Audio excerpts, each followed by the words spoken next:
மூஷிகவாகன மோதகஸ்த சாம்பரகர்ண விளம்பித சூத்ர வாமன ரூப மகேஸ்வரபுத்திர விக்ன விநாயக பாத நமஸ்தே.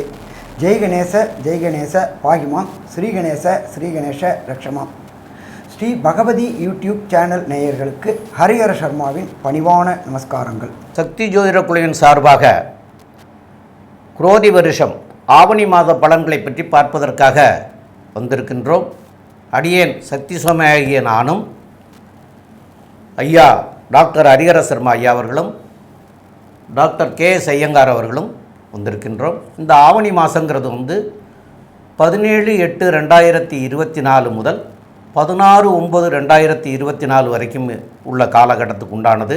அதுக்குண்டான கிரக நிலைகளும் அந்த மாதத்தில் உள்ள விசேஷ நாட்களையும் ஐயா டாக்டர் ஹரிஹர சர்மா ஐயா சொல்லுவாங்க. அனைவருக்கும் ஹரிஹர சர்மாவின் பணிவான நமஸ்காரங்கள். நாம் ஒவ்வொரு மாதமும் மாத பலன்கள் பார்க்குறோம், அதே போல் வருஷ பலன்கள் பார்க்குறோம், அதே போல் கிரக பயிற்சிகள் பார்க்குறோம். ஆங்கில வருஷமும் பார்க்குறோம், தமிழ் வருஷமும் பார்க்குறோம். அதை தவிர மெல்ல செல்லும் கிரகங்கள், விரைவாக செல்லும் கிரகங்கள், சனி பயிற்சி பலன்கள் பார்க்குறோம், ராகு கேது பயிற்சி பலன் பார்க்குறோம், குரு பயிற்சி பலன் பார்க்குறோம். இப்போ கடந்த காலகட்டங்களில் கூட சனி வக்ர பலன்கள் பார்த்தோம். இப்போ நாம் பார்க்க போகிறது ஆவணி மாத பலன்கள். அது என்ன சாமி, ஆவணி மாதத்தில் விசேஷம், ஆடி போனால் ஆவணி வந்தால் நல்லது நடக்கும் அப்படின்றது நம்மளுடைய ஜோதிட சாஸ்திரத்தில் உள்ள வழக்கு மொழி. அது என்ன அப்படின்னாக்க, ஆடி மாதத்தில் 18ஆம் பெருக்கு அப்படின்னு வரக்கூடிய காலகட்டங்களில் நம்மளுடைய உற்றார்கள், உறவினர்கள், சொந்தக்காரங்க, அதே போல் மாமன், மைத்திரன், அத்தை பொண்ணுங்கள்லாம் வரக்கூடிய காலகட்டங்கள். ஒரு தீர்த்த நதிக்கரையோரம், அதாவது புண்ணிய கஷேத்திரம், காவேரி, கங்கா, யமுனா, இது மாதிரி இந்த கஷேத்திரங்களில் இவங்கள்லாம் சந்திக்கும் பொழுது, ஒருத்தருக்கு ஒருத்தர் பார்த்து கொள்ளும் பொழுது திருமணத்திற்கு உண்டான காலகட்டங்கள் அந்த நாள்லேருந்தே தொடங்குது. அதே என்ன சாமி, ஆடியில் கல்யாணம் பண்ண மாட்டாங்களே? ஆடியில் கல்யாணம் பண்ண வேண்டிய தேவையில்லை. நேருக்கு நேர் ஒரு பொது இடத்துல பார்த்து பேசக்கூடிய வாய்ப்பை கொடுக்கறது இந்த ஆடிப்பெருக்கு என்ற 18ஆம் பெருக்கு. இதில் எல்லாரும் பார்த்து பேசி வச்சுட்டு ஆவணி பிறந்த விட்டு நம்ம திருமணத்திற்கு உண்டான வேலையை, நிச்சயதார்த்தத்துக்கு உண்டான வேலையை பார்க்கலாம் அப்படின்னு தொடங்கக்கூடிய காலகட்டங்கள் ஆவணி. ஆவணி வந்தாலே திருமண நாட்கள் தொடங்க ஆரம்பிச்சிடும், மண்டபங்கள், முகூர்த்தங்கள் எல்லாமே வர ஆரம்பிச்சிடும். அப்படி பார்க்கும்பொழுது இந்த ஆவணி மாதத்தில் என்னென்ன விசேஷ தினங்கள் வருது அப்படின்னு பார்ப்போமா? ஆவணியில் பொறுத்தளவுக்கு பிறக்கிறது 19/8, ஆவணி பிறக்கிறது 17/8/2024. உயர்ந்த கிழமையான சனிக்கிழமையில் உயர்ந்த நட்சத்திரமான பூராட நட்சத்திரத்தில் இந்த ஆவணி மாதம் பிறக்குது. இது எது வரையிலும் இருக்குது அப்படின்னு பார்த்தோம்னாக்க 16/9/2024 வரலும் இருக்குது. இதில் விசேஷ தினங்கள் அப்படின்னு பார்க்கும்பொழுது ஆவணி பிறந்த 2வது நாளே ருக் யஜுர் உபகர்மா. அது என்ன ருக் யஜுர் உபகர்மா? வேதங்களில் ருக்வேதம், யஜுர்வேதம், சாமவேதம், அதர்வண வேதம் அப்படின்னு 4 வேதங்கள் இருக்குது. இதை பொறுத்தளவுக்கு இந்த பிராமண சமுதாயத்தை சேர்ந்தவங்க பூணூல் மாற்றி கொள்ளக்கூடிய காலகட்டங்கள். இந்த நம்மளுடைய சமுதாயத்திலே பொறுத்தளவுக்கு ஆண்களுக்கு அப்படின்னு ஒரு பண்டிகை உண்டு அப்படின்னாக்க இந்த உபகர்மா தான். அதுலேயும் பார்த்தோம்னாக்க ருக்வேதத்தை சார்ந்தவங்களுக்கு பூணல் மாற்றி கொள்ளக்கூடிய காலம், எஜுர்வேதத்தை சார்ந்தவங்களுக்கு பூணல் மாற்றி கொள்ளக்கூடிய காலம். சரி, அதுக்கு அடுத்தது பார்த்தோம்னாக்க 22/8/2024 ஸ்ரீ மகா சங்கடகர சதுர்த்தி. இதை தவிர நம்ம ரொம்ப நாளாக ஒருத்தவங்க நினச்சிக்கிட்டு இருப்போம், ஏதாவது ஒரு காணி நிலமாவது வாங்கணும், வாடகை வீட்டிலே கஷ்டப்பட்டுக்கிட்டு இருக்கிறோமே அப்படின்னு நினச்சிக்கிட்டு இருக்கவங்களுக்கு வாஸ்து பூஜை போடக்கூடிய நாள் அப்படின்றது 22/8/2024. அதுவும் டைம் பர்டிகுலராக சொல்கிறேன். இந்த டயத்தில் பண்ணினோம் அப்படின்னாக்க வீடு கட்டுறதுல எந்த விதமான தடையும் தாமதமும் வராது. ஏன்னு கேட்டிங்கன்னா, ஒரு சில பேர் நேரம் சரியில்லாமல் ஆரம்பித்தாச்சு அப்படின்னாக்க அந்த வீடு இழுத்துக்கிட்டே போகும். அப்போ பண்ண வேண்டிய நேரம் அப்படின்றது மத்தியானம் 2:31 மத்தியானம் 4:01. என்ன சாமி, அதில் ராகுகாலம், யமகண்டம், குளிகம் வந்தால் பார்க்கணுமா? பார்க்க வேண்டிய தேவையில்லை. வாஸ்து புருஷன் நித்திரை விடுற நேரத்தில் அது என்ன நாளாக இருந்தாலும் சரி, அது அஷ்டமி, நவமி, பிரதம, கரிநாள், ராகுகாலம், யமகண்டம், குளிகை இதெல்லாம் கவலைப்பட வேண்டிய தேவையில்லை. அந்த டயத்தில் வாஸ்து நித்திரை விடுற நாள் வீட்டுக்குண்டான மனை பூஜை போடும் பொழுது வீட்டுக்குண்டான அத்தனை தடங்கல்களும் கேட்ட இடத்துல பணம் கிடைக்கும், கேட்ட இடத்துல லோன் கிடைக்கும், கரெக்டாக வேலை முடியும். அடுத்தது பார்த்தோம் அப்படின்னாக்க 5/9/2024. இந்த 5/9/2024 அப்படின்றது சாமவேதத்தில் உள்ளவங்க உபகர்மா, அதாவது பூணல் மாற்றி கொள்ளக்கூடிய காலகட்டங்கள். இதை தவிர 7/9 விநாயகர் சதுர்த்தி. நம்மளோட பொறுத்தளவுக்கு தேசத்தை ஒருங்கிணைக்கிறதுக்காக பாலகங்காதர திலகர் அவர்கள் கொண்டு வந்தது விநாயகர் சதுர்த்தி. எப்படின்னு கேட்டிங்கன்னாக்க வீட்டில் ஒரு நாள் வைப்பாங்க. ஆனால் அந்த பொறுத்தளவுக்கு அந்த ஊரில் உள்ளவங்க எல்லாரும் கூடி ஒவ்வொரு தெருமுனைகளையும் விநாயகர் வச்சு விநாயகர் வழிபாடு பண்ணும்பொழுது அந்த மக்களை ஒருங்கிணைக்கக்கூடிய ஃபங்க்ஷனாக கொண்டு வந்தது பாலகங்காதர திலகனால் கொண்டு வந்த விநாயகர் சதுர்த்தி. அது வர்றது 7/9/2024. அதுக்கு அடுத்தது பார்த்தோம்னாக்க 12/9/2024 ஆவணி மாத மூலம். அது ஆவணி மூலம் அப்படின்னாக்க என்ன அப்படின்னாக்க எம்பெருமான் சிவபெருமான் வந்து பரியை நெறியாக்கிறது, நெறிய பரியாக்கக்கூடிய நிகழ்வு நிகழ்ந்த காலகட்டம் அப்படின்றது இந்த ஆவணி மூலம். அதுக்கு அடுத்தது பார்த்தோம்னாக்க 15/9/2024 நம்மளோட சகோதரர்களான கேரள மாநிலத்தை சேர்ந்த மக்கள் அத்தனை மக்களும் கொண்டாடக்கூடியது. அது எந்த மக்களாக இருந்தாலும், அது கிறிஸ்தவர்களாக இருந்தாலும் சரி, முஸ்லீமாக இருந்தாலும் சரி, இந்துக்களாக இருந்தாலும் கொண்டாடக்கூடியது பொன் ஓணம் பண்டிகை. இது வந்து கேரள கவர்மெண்ட்னாலேயே கொண்டாடப்படுகிறது. இதில் என்ன அப்படின்னாக்க வாமனருடைய ஜெயந்தியும் அன்னைக்கே வருது. அப்படி பார்க்கும்பொழுது இந்த காலகட்டங்களில் இத்தனை விசேஷ தினங்களும் வருது. சரி, அதுக்கு அடுத்தது நம்ம பிறக்குது, ஆவணி பிறக்குது 17/8/2024 அன்னைக்கு கோல்சாரம் அப்படின்னா என்ன அப்படின்னா அன்னைக்கு என்னென்ன கிரகங்கள் எந்தெந்த இடத்துல இருக்காங்கன்னு பார்ப்போமா. பிரகஸ்பதியான குரு பகவான் ரிஷபத்தில் இருக்கார், கூட செவ்வாயும் இருக்கார். கர்க்கடகத்தில் புத பகவான் இருக்கார். அடுத்தது சிம்மத்தில் ஆட்சி பெற்ற சூரிய பகவானும் சுக்கிர பகவானும் இருக்கார். அதுக்கு அடுத்தது கன்னி ராசியில் கேது பகவான் இருக்கார். இதை தவிர கும்பத்தில் சனி பகவான் வக்ரகதியில் இருக்கார். சனி பகவான் வக்ரம் நிவர்த்தி ஆகிறது 4/11/2024. வக்ரம்னா பலம் இழக்கக்கூடிய அது சனிக்கிழவன். அதுக்கு அடுத்தது காலபுருஷ தத்துவத்தின்படி 12வது ராசியான மீன ராசியில் எம்பெருமான் ராகு பகவான் இருக்கிறார். இந்த காலகட்டங்களில் என்ன அப்படின்னாக்க சூரியனும் சனியும் சதசப்தமாக பார்வை பார்க்கறதுனால தொழிலாளர்கிட்ட சின்ன சின்ன பிரச்சனைகள் வர வாய்ப்புகள் உண்டு. இதை பற்றி நம்ம விரிவாக ஒவ்வொரு ராசிக்கும் பலன் பார்க்கும்பொழுதும் பார்ப்போமா. கும்பராசி நேயர்கள், குரோதி வருஷம் ஆவணி மாத பலன். இப்போது கும்பராசிக்காரர்கள் அப்படின்னு சொல்கிற போது அவிட்ட நட்சத்திரம் 3-4 பாதங்களும், சதய நட்சத்திரம் 1, 2, 3, 4 பாதங்களும், பூரட்டாதி நட்சத்திரத்தில் 1, 2, 3 பாதங்களும் ஆக இந்த 9 பாதம் கொண்டவர்கள் கும்பராசிக்காரர்கள். உங்களுடைய ராசியாதிபதி உங்களுடைய ராசியிலேயே இருக்கார்.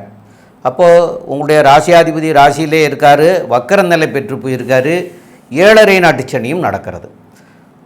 அது போக அவருடைய தகப்பனார் அப்படின்னு சொல்லக்கூடியவர் ஆவணி மாதத்தில் சூரியன், தகப்பனார் வந்து சூரியன், அவர் ஆட்சி பெற்று போய் சமசப்தம பார்வை பார்க்குறாங்க. அதனால் இந்த மாதம் வந்து எதவாக இருக்கிறதே நல்லது.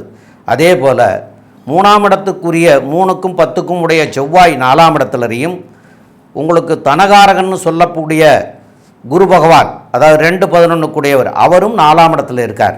இந்த 4ஆம் இடத்துல இருந்து 2 பேருமே 10ஆம் இடத்தை பார்க்குறாங்க. அந்த 10ஆம் இடத்தை பார்க்குற காரணத்தினால் தொழில்துறையெல்லாம் நல்லா இருக்கிறதுக்கு உண்டான வாய்ப்புகள் மிக மிக அதிகம். தொழில்துறையெல்லாம் நல்லா இருந்தாலும் 2ஆம் இடத்துல ராகு இருக்கிறதுனால வார்த்தைகளை விட்டுட்டிங்கன்னா அந்த வார்த்தையினால் வந்து மாட்டிக்கக்கூடிய சூழ்நிலைகள் இருக்குது. அதனால் வார்த்தைகளை யோசனை பண்ணி பேசுகிறது மிக மிக நல்லதாக இருக்கும். இந்த 4ஆம் இடத்துல இந்த குருவும் செவ்வாயும் இருக்கிறதுனால புதிய வீடு வாசல், அதாவது நில சம்மந்தப்பட்டது, பூமி சம்மந்தப்பட்டது, இந்த பிளாட் வீடுங்க சம்மந்தப்பட்டது, பில்டிங் கட்டுறது, பழைய வீடை புதுப்பிக்கிறது, இந்த மாதிரியான சூழ்நிலையெல்லாம் உங்களுக்கு இந்த காலகட்டத்தில் ஏற்படும். அந்த செலவுகள் பண்ணுற போது உங்களுக்கு வந்து இந்த சனியினால் 7.5 சனியினால் இருக்கக்கூடிய விரயமாகக்கூடிய காலமாக இருக்கிறதுனால ஜென்மச்சனியாக இருந்து விரயமாகிறத இந்த விரயத்தில் நீங்கள் கொண்டு போய் விட்டீங்கன்னா அது உங்களுக்கு சுப விரயமாக மாறி அது ஒரு கேபிட்டலிஸ்டாக மாறுறதுக்கு உண்டான வாய்ப்புகள் உண்டு. அதனால் இதெல்லாம் அமைகிறதுக்கு வாய்ப்பு இருக்குது. அதை ஒரு தடவைக்கு 2 தடவை இந்த தாஸ்தாவேஜுகளை ஒரு தடவைக்கு 4 தடவை 4 வக்கீல்கிட்ட கூட கொண்டு போய் கொடுத்து தாஸ்தாவேஜெல்லாம் கரெக்டாக இருக்கான்னு பார்த்துட்டு அதை பண்ணிக்கிறது சால சிறந்ததாக இருக்கும். மேலும் உள்ள விவரங்களை பற்றி நம்முடைய டாக்டர் K.S. ஐயங்கார் அவங்க சொல்லுவாங்க. ஐயா, அற்புதமாக சொன்னீங்க. அதாவது சனி பகவான் ஆட்சி பெற்று வக்கரகதியில் ராசியிலேயே இருக்கிறது. இதன் மூலியமாக என்ன அப்படின்னா ஸ்ட்ரெஸ்ஸு கொஞ்சம் அதிகமாக இருக்கும், மன அழுத்தம் அதிகமாக இருக்கும், உடல் உழைப்பு கொஞ்சம் அதிகமாக இருக்கக்கூடிய காலகட்டமாக இருக்கும். படிக்கக்கூடிய மாணவ மாணவிகளுக்கு உடல் உழைப்பு அதிகமாக இருக்கும். 4ஆம் இடத்துல வந்து செவ்வாயும் குருவும் இருக்கிறது பெரிய விசேஷம். இதன் மூலியமாக படிக்கக்கூடிய மாணவ மாணவர்களுக்கு பெரிய ஏற்றம் கிடைக்கும். 2ஆம் இடத்தில் இருக்கக்கூடிய ராகு அபரிமிதமான ஏற்றத்தை கொடுப்பார். குடும்பத்தில் பணவரவுக்கு பஞ்சம் இருக்காது. ஏன்னா பணவரவு பார்த்தீங்கன்னா ராகுவே இருக்கிறதுனால நல்ல ஒரு ஏற்றமான காலமாகவே அமையும். இந்த மாதம் பார்த்தீங்களா உங்களுடைய ராசிக்கு 5ஆம் அதிபதி 6ஆம் இடத்துல இருக்கிறதுனால குழந்தைகளுக்கு உடல் நலத்தில் கொஞ்சம் பிரச்சனைகள் வரக்கூடிய வாய்ப்புகள் நிச்சயமாக உண்டு. அதை தவிர பார்த்தீங்கன்னா 6ஆம் இடம் அப்படின்னு 7ஆம் இடம் அப்படின்னு சொல்லக்கூடிய இடத்துல சூரியனும் சுக்கிரனும் இந்த மாதத்தில் இருக்க ஒரு 10 நாள் தான் சுக்கிரன் 7ஆம் இடத்துல இருக்கிற இந்த காலகட்டத்தில் திருமணத்திற்கு பார்த்து கொண்டிருந்தால் கண்டிப்பாக திருமண யோகம் அமையக்கூடிய வாய்ப்பு உண்டு. 7ஆம் அதிபதி ஆட்சி பெற்றிருக்கிறதுனால பார்ட்னர்ஷிப் வியாபாரத்தில் எதிர் பார்ட்னருடைய கை ஓங்கி இருக்கக்கூடிய காலகட்டமாக இருக்கும். அதை தவிர பார்த்தோம்னா நண்பர்கள் மூலியமாக நல்ல ஒரு ஏற்றம் கிடைக்கும். நண்பர்களுடைய கை ஓங்கி இருக்கக்கூடிய காலகட்டமாக இருக்கும். எதிர்பாலினத்தவர் மூலியமாக ஒரு ஏற்றம் கிடைக்கக்கூடிய காலகட்டமாக அமைய போகுது. 8ஆம் இடத்தில் மறைந்திருக்கக்கூடிய கேதுவின் மூலியமாக திடீர் பண வரவு வரும். ஏன்னா உங்களுக்கு 7.5 சனி வேறு நடக்கிறது, ஜென்ம சனி வேறு நடக்கிறது, திடீர் பணம் வரும். ஆனால் உடல் நலத்தில் சற்று பின்னடைவு ஏற்படக்கூடிய வாய்ப்புகள் மிகவும் அதிகம். ஏன்னா 8ஆம் இடத்துல அதுவும் என்ன சொல்கிறது, அந்த ஆயுள் ஸ்தானத்தில் போய் கேத்து பகவான் இருக்கிறதும் ஆயுள் ஸ்தான அதிபதி 6ஆம் இடத்துல இருக்கிறதுனால தேவையில்லாமல் கொஞ்சம் ஹாஸ்பிட்டலுக்கு விரயம் பண்ண வேண்டிய கட்டாயத்துக்கு ஆளாகக்கூடிய காலகட்டமாக அமைய போகுது. உங்களுடைய முயற்சிகள் எல்லாமே வெற்றி பெறும். எல்லா விதமான முயற்சியும் சரி, தொழிலில் எடுக்கக்கூடிய முயற்சிகள் எல்லாமே நல்ல ஒரு ஏற்றத்தை கொடுக்கக்கூடிய காலகட்டமாக அமைப்போம். இந்த மாதத்தில் பார்த்தாலேயானால் படிக்கக்கூடிய மாணவர்கள் வெளிநாடு போய் படிக்க முடியுமா அப்படின்றதையும், அதை தவிர இங்கே இருக்கக்கூடிய காம்படிட்டிவ் என்ட்ரன்ஸ் எக்ஸாம்ஸ் எல்லாம் எப்படி பண்ணக்கூடும், அதில் எப்படி தேர்வாங்க அப்படின்றத பற்றி நம்ம ஐயா ஹரிஹரன் சர்மா கிட்ட கேட்போம். ஐயா நல்லா மிக அற்புதமாக சொன்னீங்க.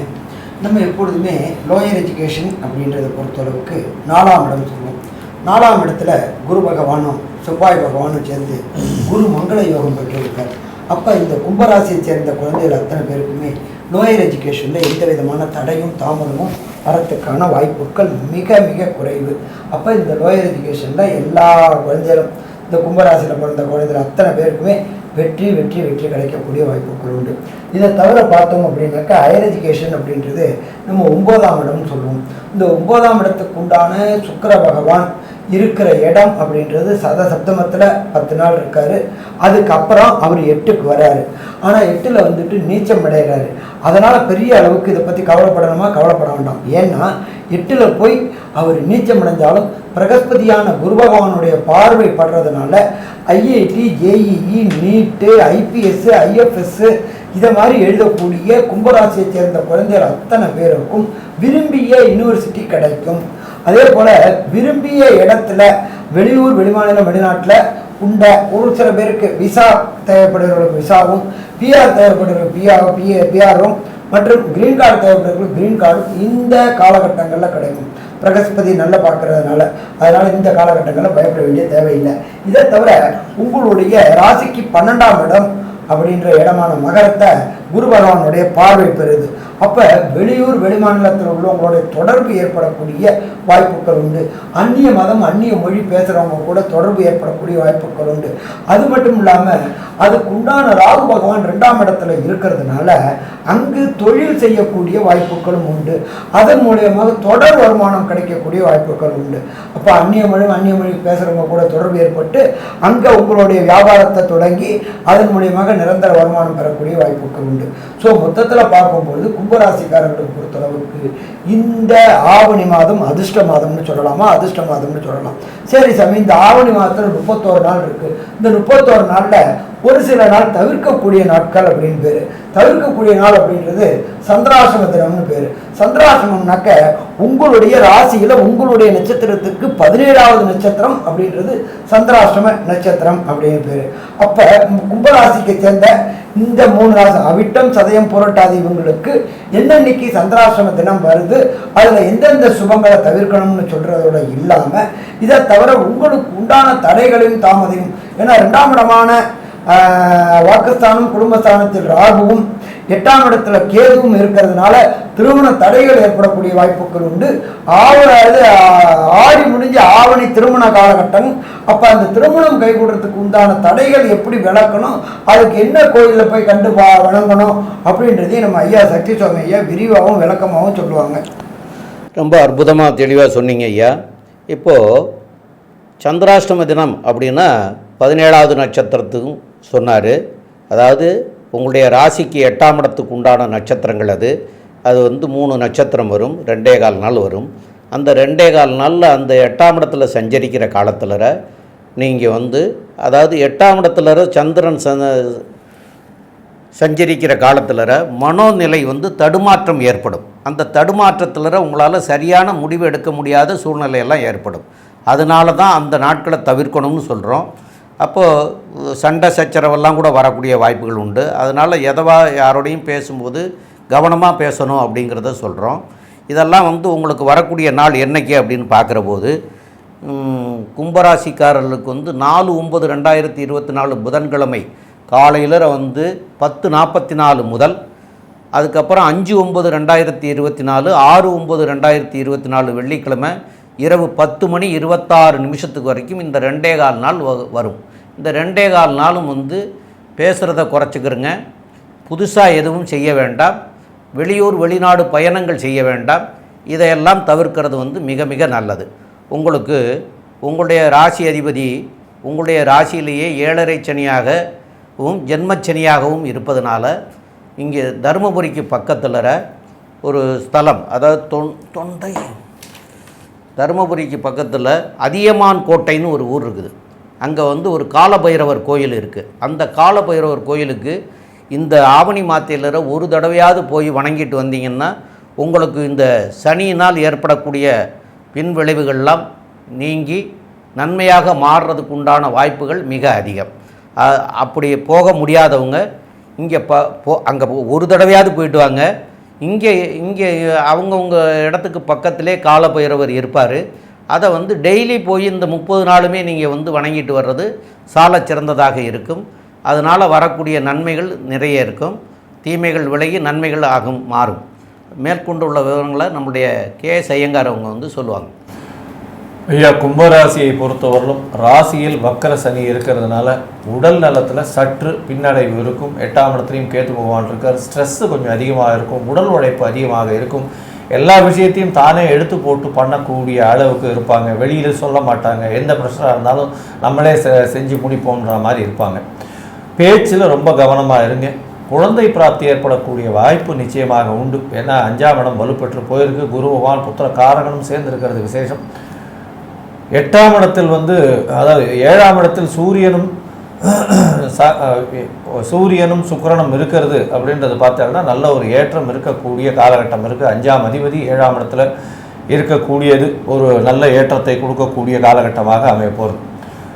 இந்த மாதத்தில் பார்த்தலையானால் உங்களுக்கு 6ஆம் இடத்துல இருக்கக்கூடிய புத பகவான் மூலியமாக புதிய கடன் அமையக்கூடிய வாய்ப்பு உண்டு. குழந்தைகளுக்கு கொஞ்சம் பிரச்சனைகள், அதாவது உடல் நலத்தில் பிரச்சனைகள் இருக்கக்கூடிய வாய்ப்பு உண்டு. புதிய கடன் அமையக்கூடிய வாய்ப்பு உண்டு.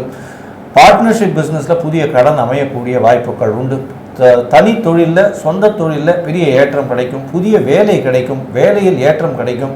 அதாவது வேலையில் ப்ரமோஷனும் உங்களுக்கு வந்து வேலையில் வந்து இன்க்ரிமெண்ட்டும் கிடைக்கக்கூடிய காலகட்டமாக அமைய போகிறது. மொத்தத்தில் இந்த கும்பராசிக்காரர்களுக்கு நல்ல ஏற்றமான காலம் இருந்தாலும் உடல் நலத்தில் மிகுந்த கவனமும் பேச்சில் ரொம்ப கவனமும் இருக்கிறது ரொம்பவும் நல்லது அப்படின்னு இந்த சக்தி ஜோதிட குழு சொல்லுது. நன்றி, நமஸ்காரம். ஸ்ரீ பகவதி யூடியூப் சேனல் பார்த்த அன்பர்களுக்கு நன்றி. இதே போன்று ஆன்மீக தொடர்புடைய ஜோதிட தொடர்புடைய தகவல்களை தொடர்ந்து நீங்கள் பெற ஸ்ரீ பகவதி யூடியூப் சேனலை சப்ஸ்கிரைப் செய்யுங்கள் மற்றும் அருகில் உள்ள பெல் ஐக்கானை அதை அழுத்தினீர்கள் என்றால் தொடர்ந்து என்னுடைய சேனலை பார்க்க முடியும். நன்றி, நமஸ்காரம்.